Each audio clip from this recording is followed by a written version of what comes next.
Good afternoon. This is Senate Institutions. It is January 17th. And we are here with the Commissioner of BGS, Commissioner Minoli, and I am Wendy Harrison, the chair of this committee. We can go around.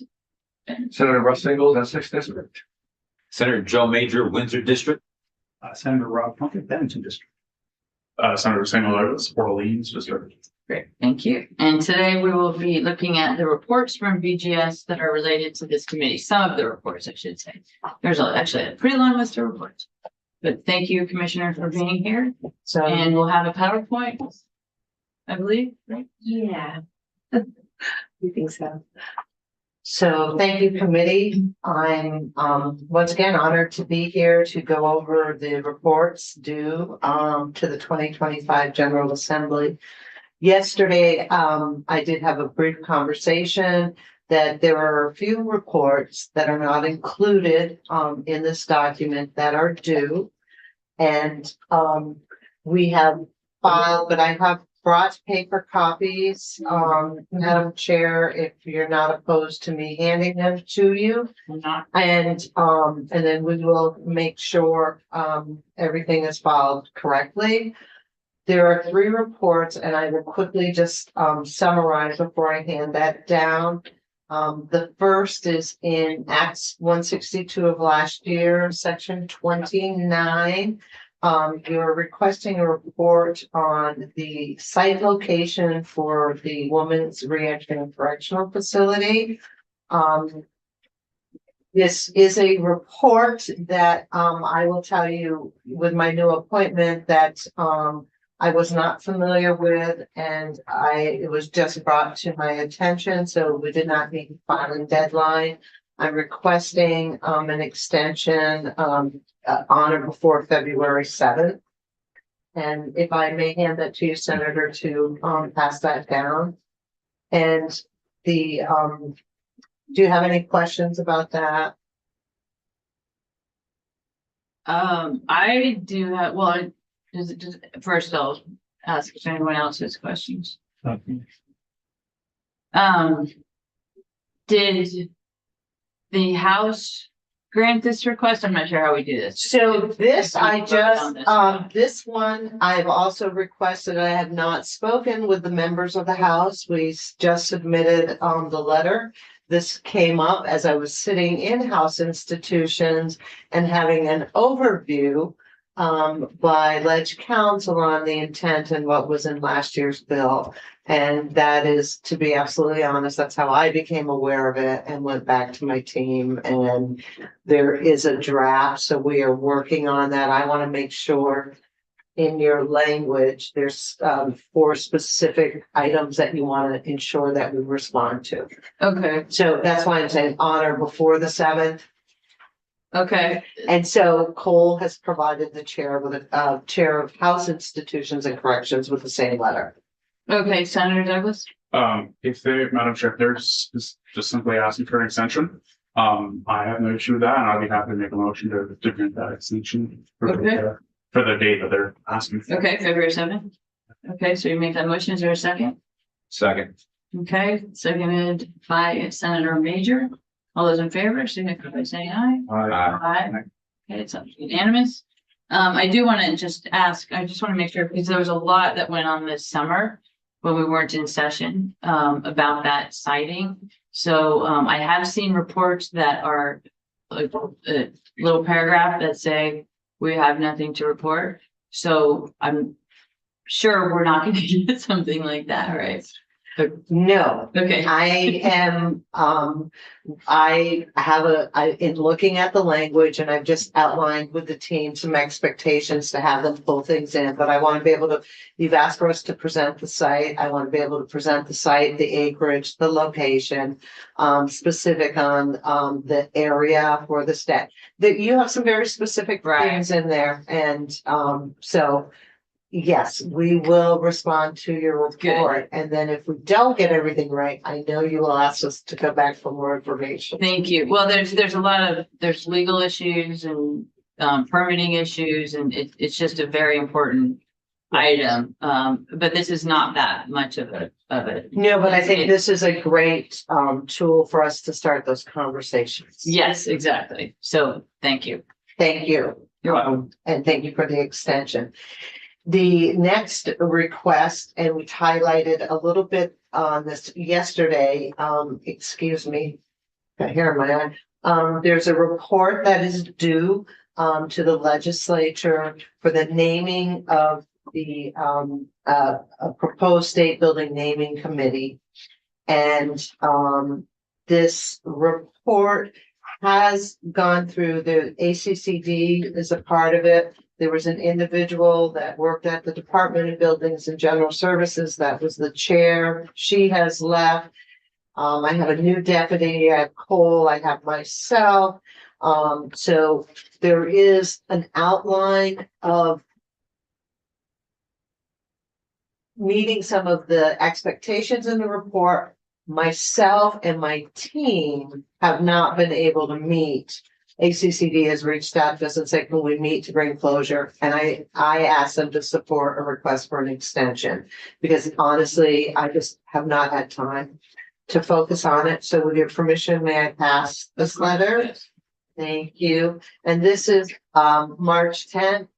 If we can get that done before March 10th, we're going to. It is honestly, part of it is about understanding the content, scheduling the meeting and working with them. But there is a great outline. We just need to go through that.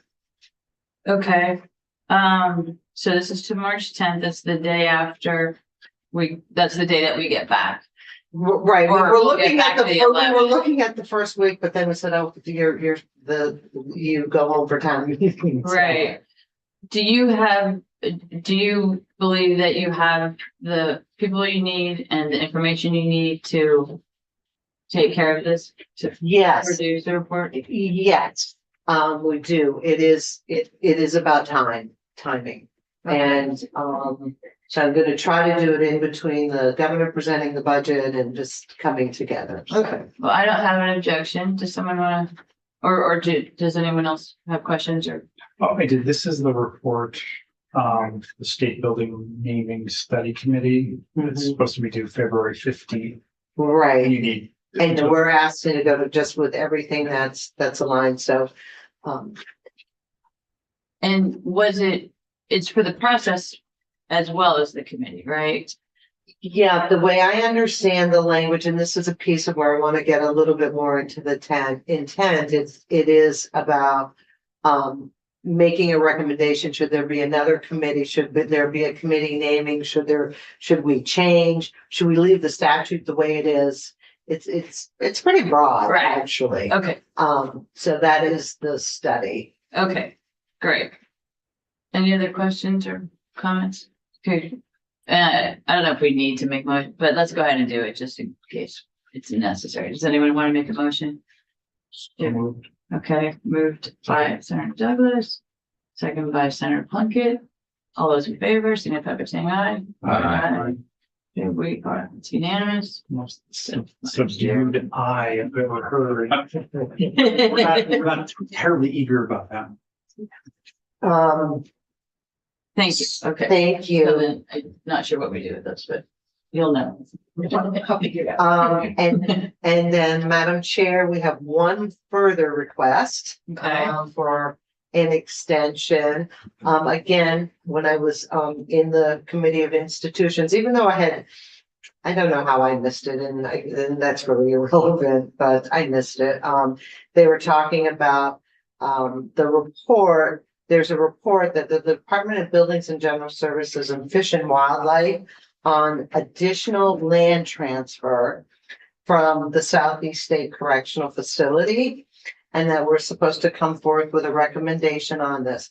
My understanding is that the previous administration, because there's also a transition for Commissioner of Fish and Wildlife on the A&R side, as well as what has occurred here, is that they were looking at where we've already transferred, I believe, 800 acres, and I could be wrong about that exact number, of what is known as the Windsor Correctional Facility to land management. And Fish and Wildlife was asking for some additional land that went up to the previously defined property line. And then there was a change. And so I have reached out to, we've sent the language to the interim commissioner. We're doing an outreach to them so we can meet and come together to make sure their policy is still the same. I honestly don't know. So Madam Chair, I'm in the point of exploring and trying to get that. So with that, we've asked for an extension of March 10th as well. So we can report on so we can align and report on what the requests are. And with permission, may I forward Yes. that down? So, may I ask a question? Yeah, of course. So, the Windsor facility, so Mhm. what are we trying to? Well, I'm gonna enact 162. Yeah. I'm going there right now, which is the bill that passed last year. I am trying to find the language. That's Springfield. There's a lot. Section 22. You've asked us to consult with Fish and Wildlife, or Fish and Wildlife to consult with us. So I think they're the lead, but I'm trying to work with them to evaluate potential transfer of a portion of the former Southeast State Correctional Facility property to Fish and Wildlife to include in the current wildlife management area. And then it just tells us to delineate portions of the land, identify any properties that could be transferred, identify any right-of-ways that may exist. And it was due on or before January 15th. And this is the Commissioner of Fish and Wildlife that consults with us. So they knew we were asking for the extension based on what my staff have said. So you all probably know more about this than me. I guess, Senator, Harrison or Ingo, have we explored what to do with it, or is it still up in the air, or obviously because it's in my district, I'm not sure. All of the above. Okay. There's been, I think, the commissioner is probably even more versed on this than us. There's probably been 5 to 7 studies on that over a lot of years. Then we also have with what Windsor wants to or doesn't want to do. They do not want it to be in any shape or form a corrections facility. They have a group of people who within Windsor that we had last year that actually had put a plan for more housing, but that's all they did. They haven't found any stakeholders. They don't even know if the town's willing to do it. They don't know of anything as far as on that. And then you have Chair Evans on the House side that just thinks that we ought to start tearing the buildings down. We stopped that last year. But we did agree to, because it does make sense. Other than keep on heating those buildings, we agreed to winterize some of the buildings so that we don't have to keep on heating them. Yeah. And going on from there. So as far as all of that, everything is open. There's gonna be a lot of people that are gonna wanna have a say in the matter. Your community should. And so, yeah. And then we have people that think that we ought to give it away. We have people that think that we ought to give it to them. We have people that don't think we ought to sell it at all. And we have people that believe that we should sell it tomorrow. So. And yes, if I may. Is that it? Well, I would just say section 25 of your capital bill that you passed last year. This is part of the request, and I should have been clear, this was section 22. There's also a study that I need to do that specifically says, do we use it for future use, emergency backup? Should we winterize? And this is a part of that. So that's part of this study. Right. Yeah, so section Good. 22 Okay. and section 25 really are about that facility. It's directing 2 different commissioners. So we're sort of gonna look at the land and we're working on this management plan, but then we also have what Senator Ingalls was just talking about is what is the use of the facility? Because the buildings and the structure are there, and there's a lot of thought around that site. So I'm confused as to how Fish and Wildlife is So we stopped using the site as a women's correctional facility, as a man's correctional facility. And we worked with the community of Windsor and the representatives and the senators from that area. And the community, as I recall, because this was during my time before I moved on, it was about being able to use, could we develop the land? The land is very tough terrain, as you well know. Yeah. And so there was an opportunity to put it in a land management plan with Fish and Wildlife and make it accessible to members of the community. So that was the first step, and I believe that was about 800 acres. It was a large amount.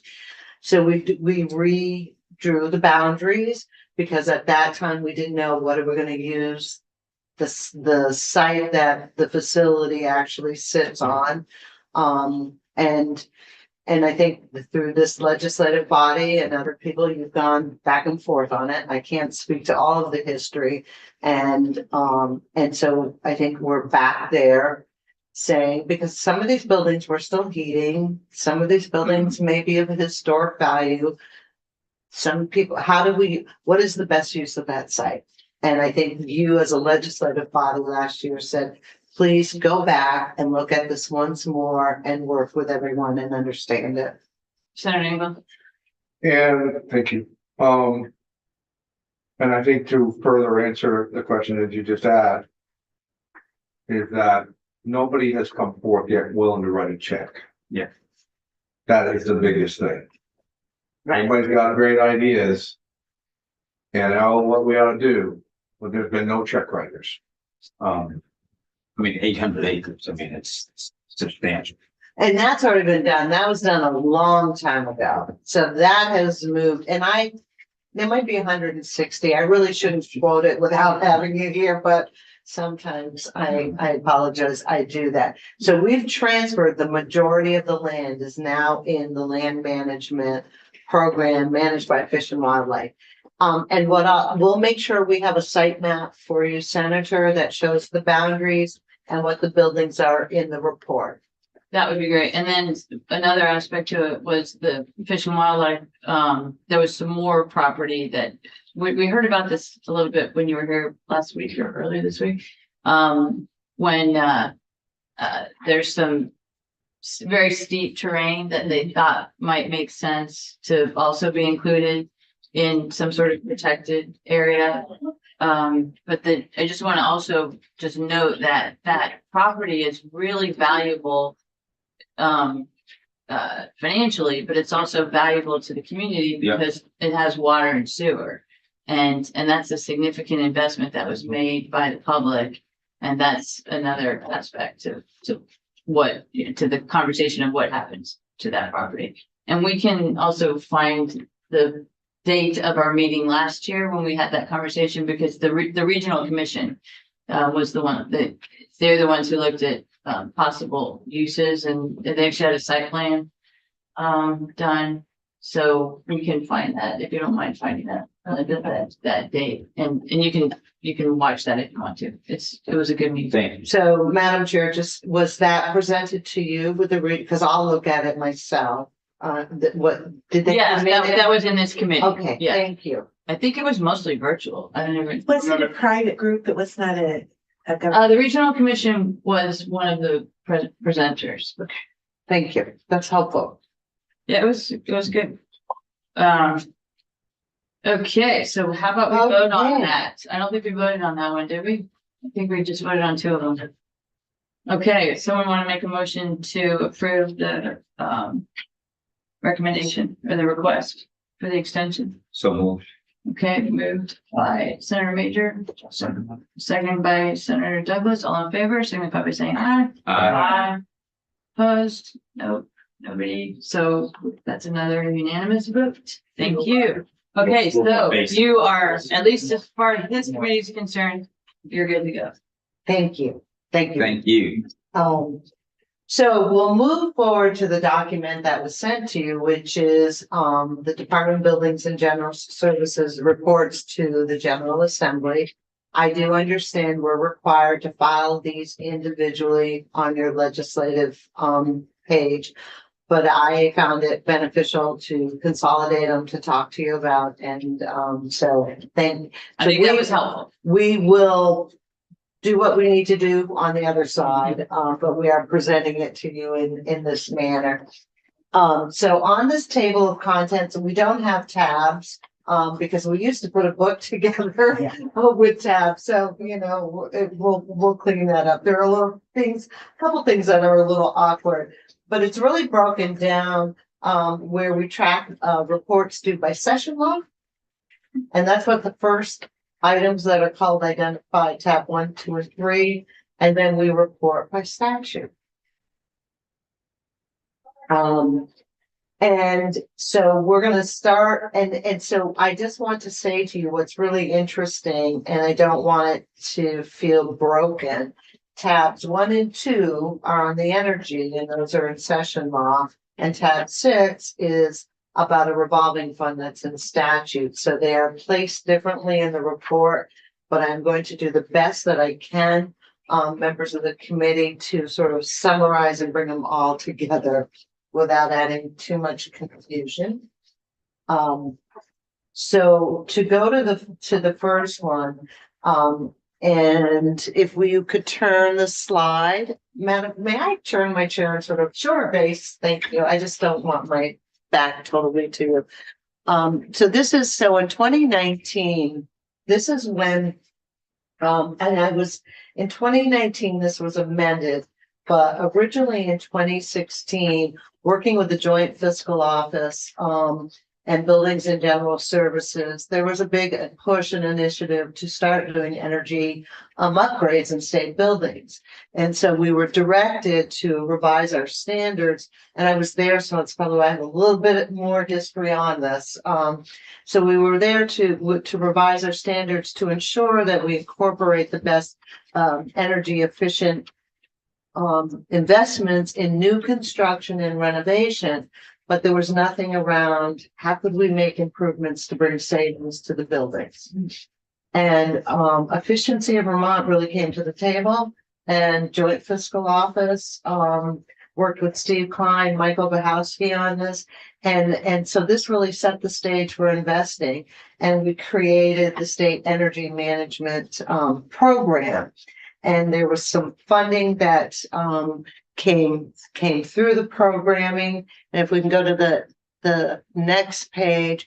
So we talk about our targets, our projected savings, our strategies, and any recommendations. I am not, Madam Chair, at this time going to go through the detail that is on your screen and in front of you. I would like the opportunity. We have some really good employees. We have actually 5, if you go back to that organizational chart, that actually work all of these programs. And I know if you'd like them to give you some highlights of the buildings and their strategies and some of their measures, I think it would be great for them to come in and present that. Because I may honestly get you lost in detail. But I'd like to know what your preference is. Okay. You know, but we do, so on page 6, we talk about how we still are collaborative, and we developed and we launched the program. We have seen some really, really good successes in this. So, and I'm going to go on page 7 to the 2024 bullet. We had 220,000 of initial savings over the 2.2 million in the lifetime savings. So they have done all of this analysis. So they're over here saying, here's our gross, and this is our annual, and this is the net. They measure this, they monitor it. I've just been the beneficiary of a whole new lighting installation on our floor, and it wasn't because I was commissioner, it was one of the planned projects. But what a difference. And I just have to tell you, it's the simplest things. That I walk out of my office, my lights turn off. Mm-hmm. If the light, I get to control and set the dial. So if I have a lot of sunlight coming in, my lights don't turn on. And those simple little things and making those investments make a difference. Mhm. And that's the heart of this program. Right. No, I think this is really something to celebrate. It's terrific. And I have a couple questions, but I can wait. No, I think, go ahead. So, Otherwise, I may just start talking about the next one. Well, I guess these are presented per year. Yes. So I'm interested in the total and I'm interested in how far along are we with all the state buildings? Are we halfway? Okay. Are we 75%? So you want total amount of investment Well, and savings. too. and savings. And when they say lifetime, is that the lifetime of the building? That is a excellent, and the definition of lifetime. And I think an overview of how much, if we could look at if I could just bring clarity. If we own and operate 3 million square feet, how much of that have you touched? Right, exactly. Okay, And so, like, and are these cumulative, like, you have Yeah. 1.2 million in lifetime and then Okay. 3.6. And I suspect that, the flooding probably, hastened because when, I would I would expect, suspect. I hadn't thought about it, but that yeah. they would have, when they came in and renovated the buildings, fixed the buildings, they would have done the energy Well, we haven't pot, renovated in Montpelier the buildings yet. or you've fixed them. I mean, No, we have some that are, we're. well, we maybe could not- some of them have been fixed. No, we should definitely have an Well, overview we of should definitely Montpelier do it, 'cause and we were just. FEMA and where we Right. are in the process. Doug Farnham, I believe you know. Oh, yeah. Doug is leading. We are still in the inventory and filing for all of the loss based on those floods. We were able to put in certain elements, so we can actually work in the tunnels and what Right. happened. We still have buildings that are not open, because the plan and the action that we, the state, choose to move forward on, how we're going to, I'm gonna use rebuild, that's probably not the correct term.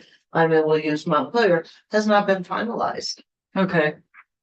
Well, I would hope that if we do finish up buildings, that we will do it in an energy efficient way. Absolutely, and So- so that on the construction side, Madam Chair, we Okay. have standards Right. that we do. Okay. And that happens automatically with anything on major renovation, but maybe we give you an overview in addition of what that looks like if you want.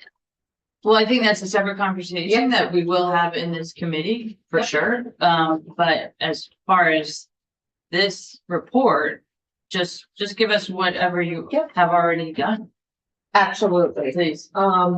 So we will set that up and come back in and present that and pull out of this, some very specific ones to, answer that. And, because I'll jump to page 13, then the team starts to lay out the strategies. They talk about the collaboration and the communication, that was page 13, yes. Oh, I'm sorry, before 13, can we go to 11? Well, of course. Does anyone else have anything before 13? So the Southern State Correctional Facility. This is the men's prison, I believe, right? I just want to make sure because we have a lot of Southern State stuff. This is Springfield, yes. Yeah. I always go by the town. The town, right? Yeah, so this Winter. is Springfield. Yeah. Mhm. So the HVAC renovations, Mhm. I don't know if those are the ones that this committee worked on 2 years ago. Specifically for the areas where the incarcerated individuals are, those. It can get very hot in the summer.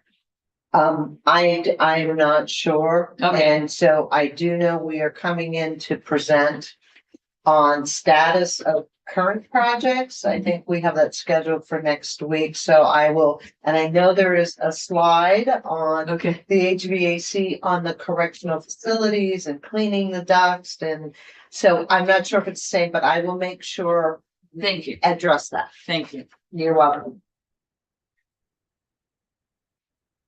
What's the? So I was on page 13. Okay, I just wanted to highlight that this still remains, these are the strategies, and it still remains a partnership with EVT and some dedicated staffing and resources, which has significantly ensured the program moves forward. And they work to identify the projects and look at the development of it. And I just wanted to point that out, because I think it's really important. And then I would actually, if you go to page 16, this is the list of, Sorry. that's okay. No, it's tricky, isn't it? And so page 16 is the areas or the buildings and the type of work that they're going to be focused on and that they're investing in. And I don't have detail on these projects or how they calculated the savings. And I think this gives you an idea of where they're going and what they're working on. And I think it would be great if the team was able to walk you through some of that. And then on page 17, it talks about the audits. And these are audits, and these are the facilities that they're looking at or that they have conducted. And this helps set what's the next project. Working with the committees, if in the capital bill, all of a sudden you identify maybe a property that you want us to invest or renovate, we bring these into it. We don't keep them standalone. We will just bring them into the overall project. bring these processes. That we bring that, so where we have audits or we've identified a Okay. need to make an investment, part of our process is to ensure if we have the opportunity that all of a sudden you ask us to renovate 120 Stage Street, we would take these energy audits and these pieces, and incorporate that into that renovation or that. That's great, Yes, yeah, they're really conscious of that, so, great. okay. Thank you. Thank you. So with that, Madam Chair, I think we've got an outline of the next steps on that report. I'd like to move to page 19, which is the next report, which is the Municipal Energy Revolving Fund, and we can go to page 20. Again, committee, I will tell you, I arrived in October. I was at DMV. I did not spend a lot of time on ARPA funding. So as Commissioner of BGS, I came in and they're like, Commissioner, we've got over 200 requests for municipal energy grants. We need to get these out the door. And I was like, Thank you for that, by the way. and I was like, we need to what? So my eyes, the word is were very large. However, Eric and the energy team and working with Doug Farnham were phenomenal. And these, as many of you know, these $36.6 million went to municipalities for energy grants. As Emily has reminded me of the 100 and, what was the number? Let me just look. I think there were 192 or 162. Oh, I'm losing it. With the number of grants that went out, I think there are over 240 projects within those grants within municipalities. So everyone has been notified. They're up to $500,000. The the $35 million that you asked us to get out there has been committed. I don't have any further updates on that. If you go to, this is a little, I apologize, I'm just. I have this. If Well, here, let me- if you go I'll- to page 30, I just want to Fine. make a comment, just this has been a great program. The municipalities really appreciated it. You may have heard from your constituents about these programs, so thank you. It was really, and for, in the previous folks. absolutely, and I just, Very, and thank very the good team. program. It was a lot, I mean. Yeah, So. What I've offered, so if you go to page 35. In this, you can't really see here, but it's in your report. It starts talking about the types of grants and what was categorized, and it gives you an outline of the county and how many that went there.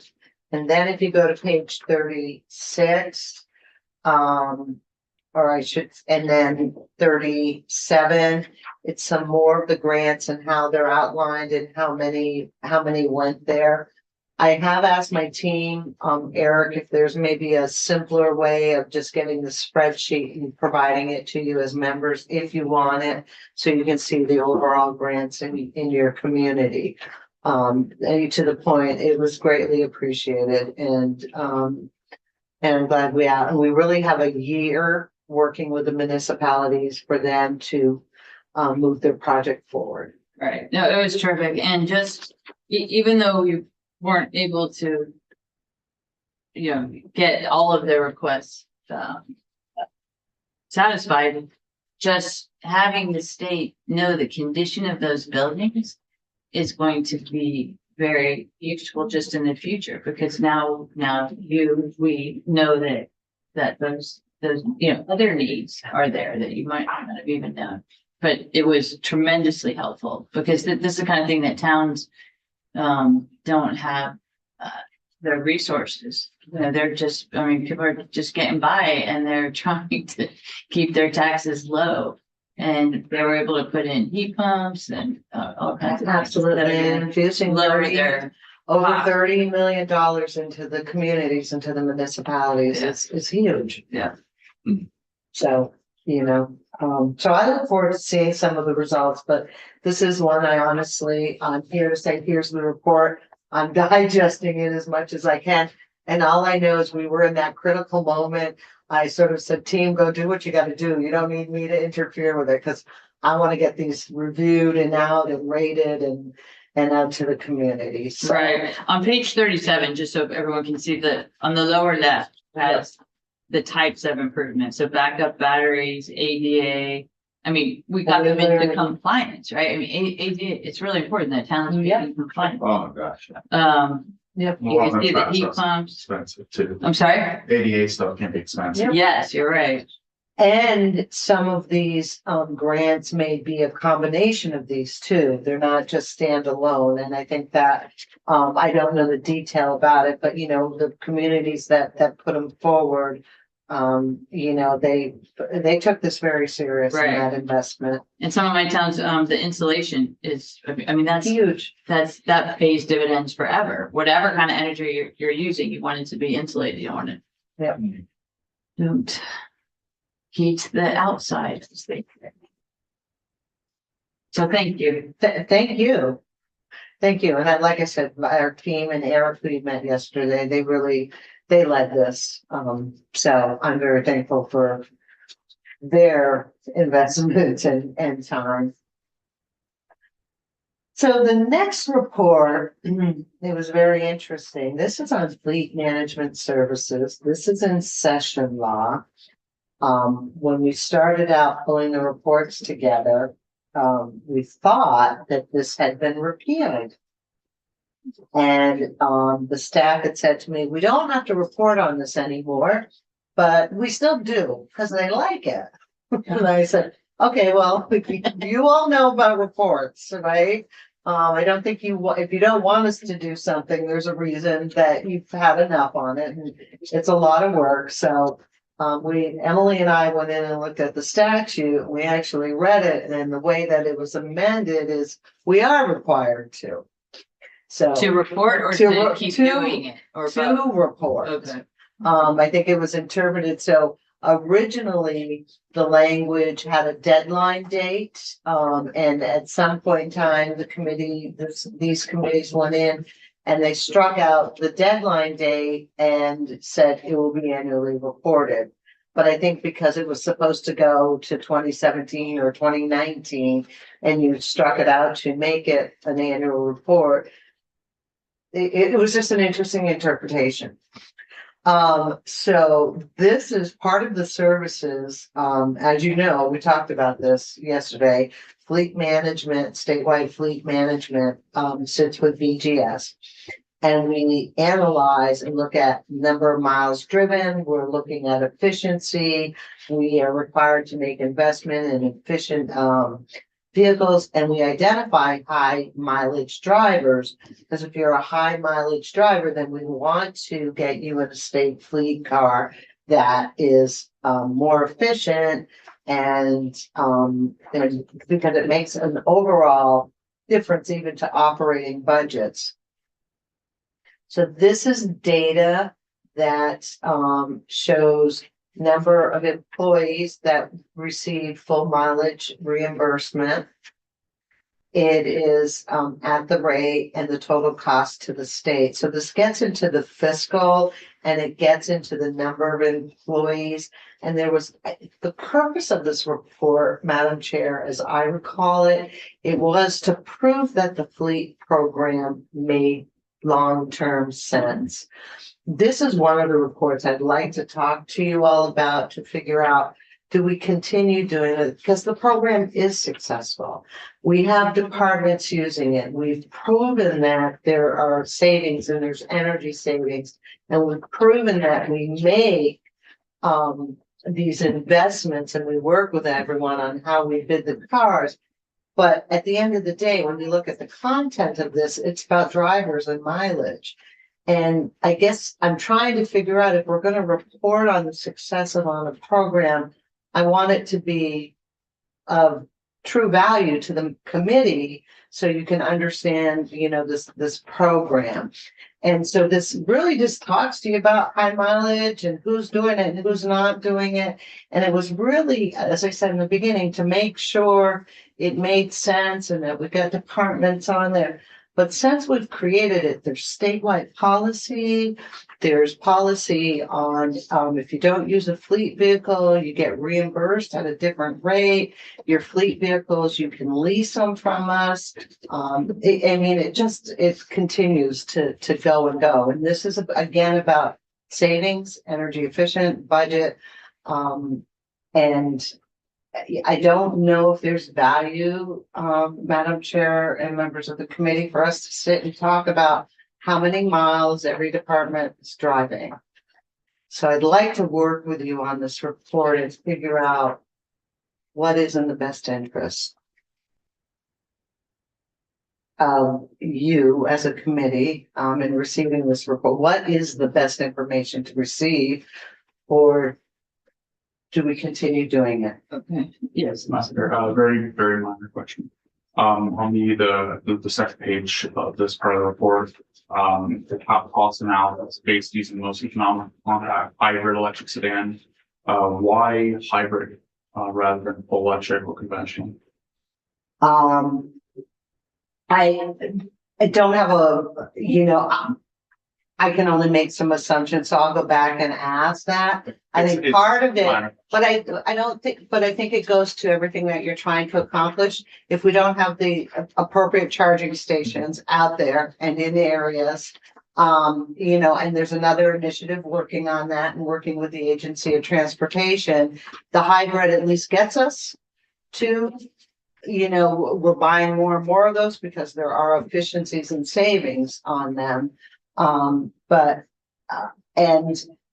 See, these are great questions, because shouldn't we be starting to say how much of your inventory is at this? How does it align with this goal?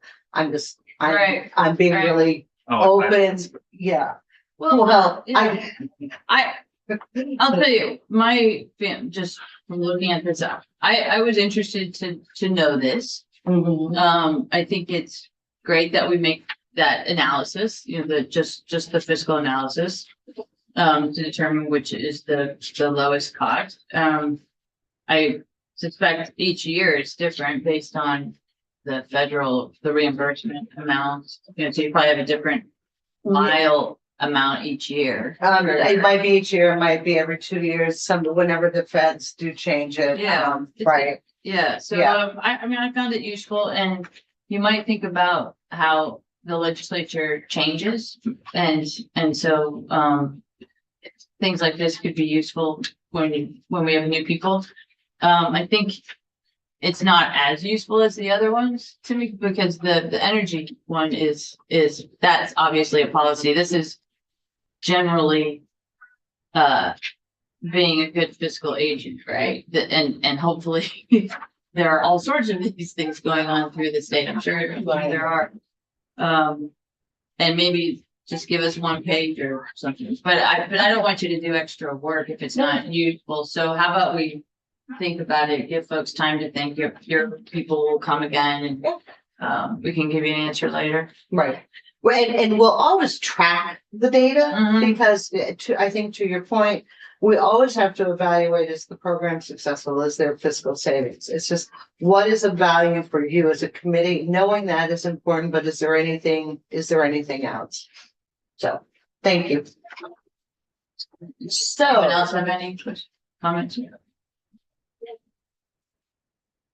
So I just want to say, Senator, I enjoy hybrids too. I don't own one because I haven't bought a new car for quite a while because it's just me, but my fleet car that I use for traveling is a hybrid, and it had been a while since I drove one.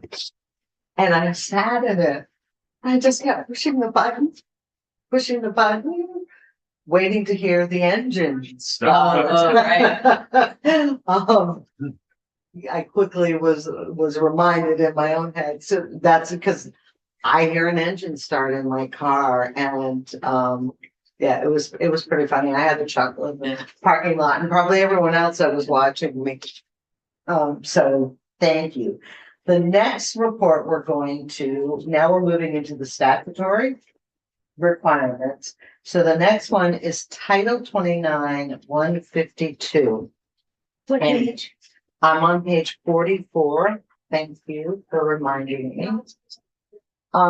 So Title 29, 152, Section 23 gives authority with the approval of Secretary of Administration to transfer during a fiscal year money for major maintenance within the Capitol complex in Montpelier, unexpended balances appropriated in the Capitol bill.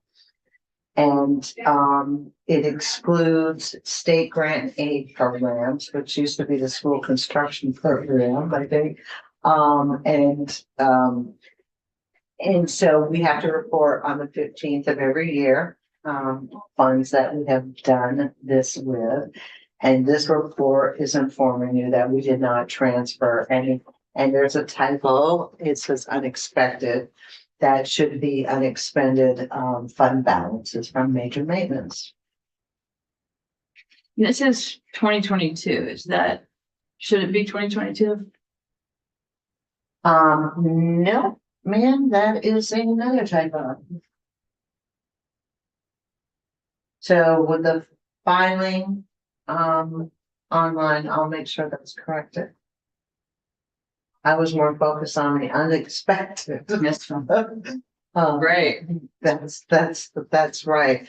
We're not, we understand the importance of doing this report to you because it could be transferring money from a project that you approve or something that we need to do. So I think reporting to you as our committee of jurisdiction is necessary. So I would make no recommendations to change that or modify. And I just have a question. Does anyone else have a question?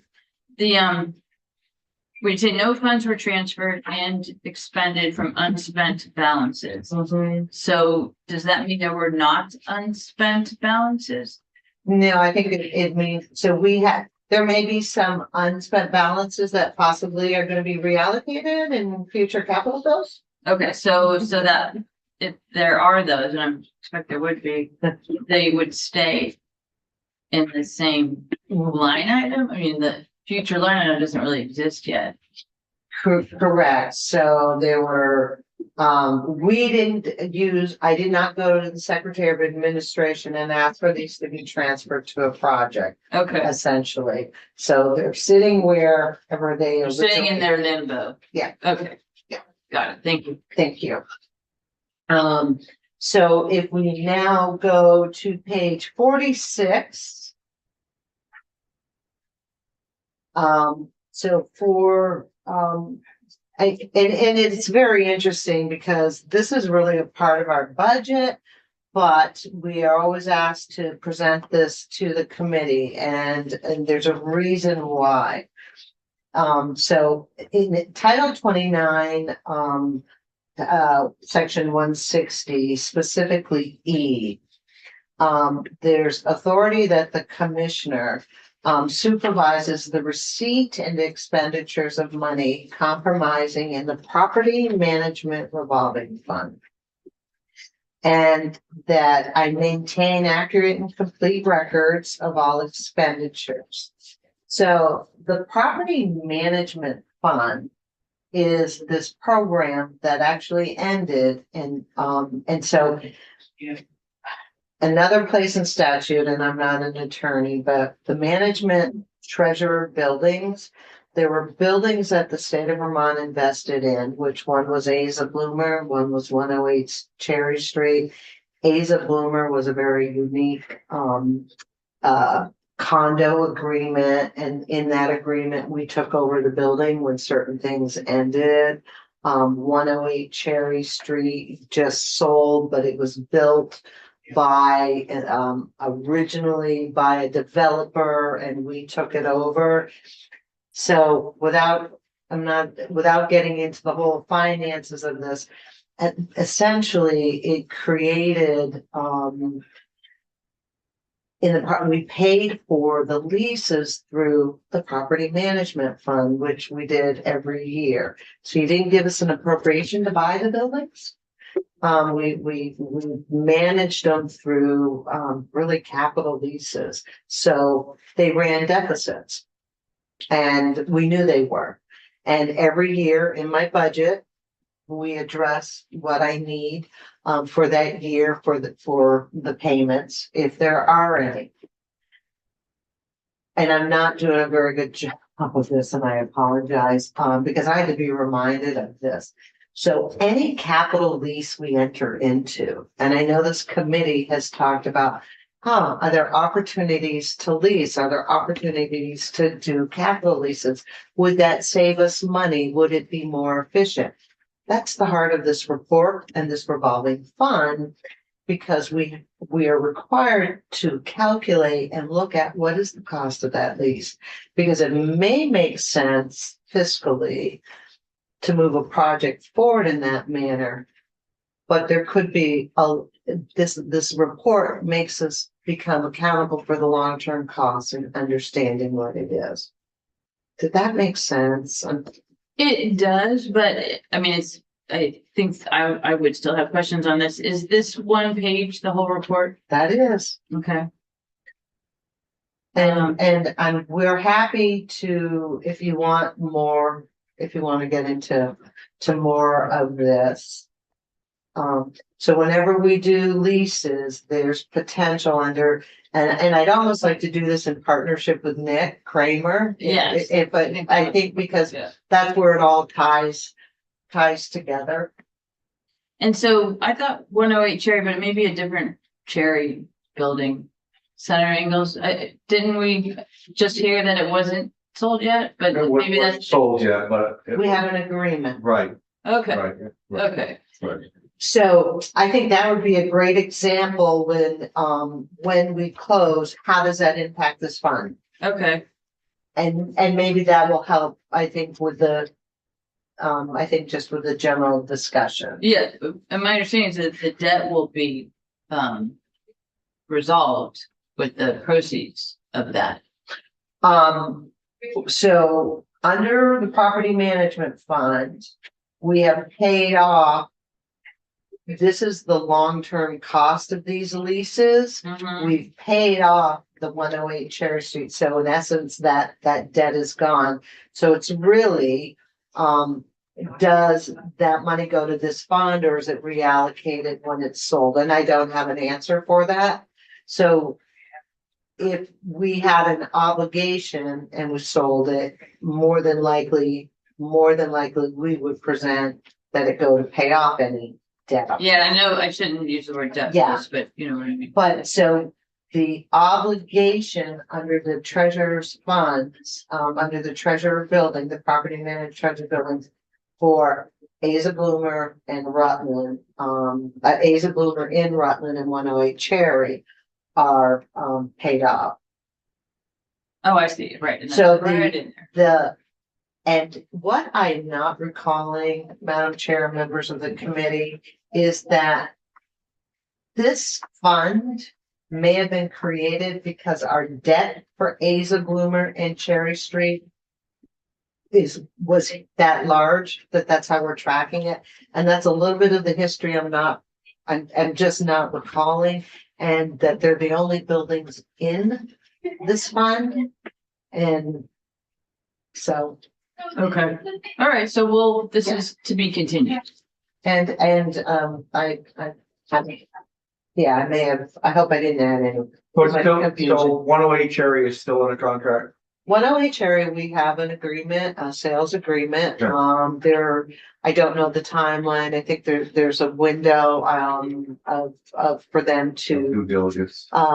Yeah, there's some due diligence, there's some other pieces, so that's all done.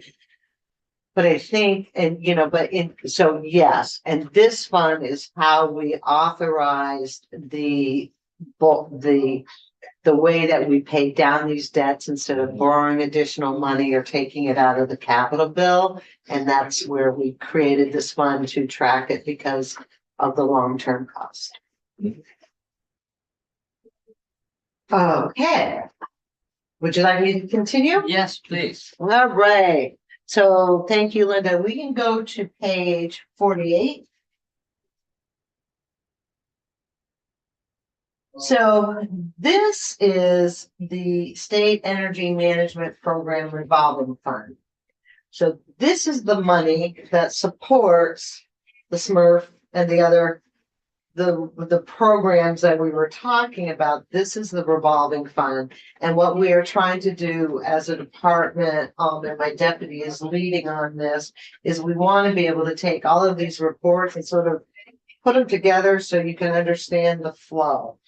So this is, we are required to report annually on the standing of the revolving fund. The revolving fund is managed by the treasurer's office. So we administer the projects, we approve the projects, we determine what is going forward. And then there is the treasurer's fund to do this. So on the top of page 49. I'm sorry, I lost. That's okay.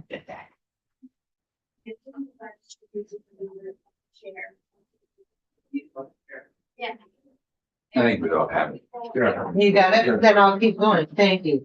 So, it was interesting to read the report and be reminded of this, but so we have a credit ability up to $8 million. We have invested 3.7 million, and resulting in 2.3 million of savings. I can't get into the detail and what those are, but this fund, and currently there's still 4.5 million in this fund for energy improvements in the revolving fund to move forward. You can see there were 9 projects that were approved in 2024. There's the uplighting project that I talked about. So, we have the lighting projects for BGS. And these are throughout the state and some door projects. And I think this is again, the team coming in and just talking how all of this blends together and how it makes a difference. But this revolving fund, because again, you don't pay for this out of the capital bill. These Sunalone Energy, this is how we're doing it, and through savings. I think, just supports the overall mission and goals. So it's a revolving fund, so the funds would be going into it. So what is the income? So the savings from the investment in the project go to pay back. The energy savings? Seems at some point we would want to have the energy savings be in our, we would want to have the energy savings, but that's interesting. Okay. And some of that may be occurring. Okay, interesting. All right. Again, I'll sit here, I'm not an expert. This is, refresher 101. Yeah.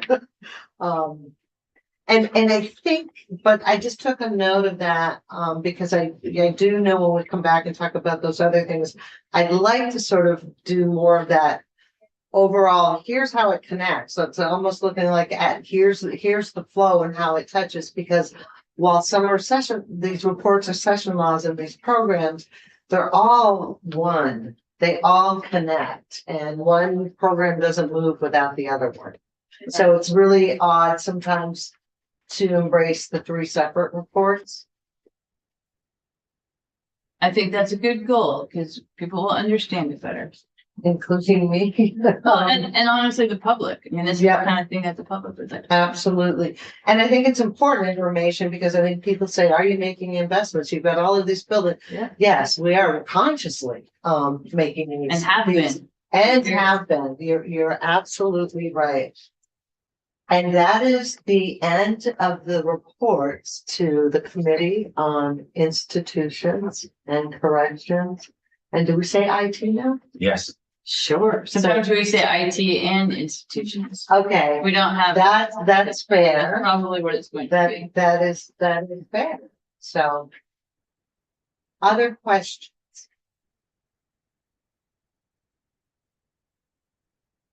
Any comments? That's on back. Well, I want to say thank appreciate it. you. It was great. It was, thank you, Commissioner. It was a good presentation and it was good news. Yes, And it's nice to start with good news. it's gonna be good news all year. But really, and thank you for the extensions, because I think those 3 reports are really important to some of the policy items that you want to discuss. Definitely. We don't need them to be rushed. So thank you for that. And all of you have a great week. You as well. All right. I think, I don't know if anybody here has something, they're just watching, okay. All right, anybody have anything you want to talk about before we leave?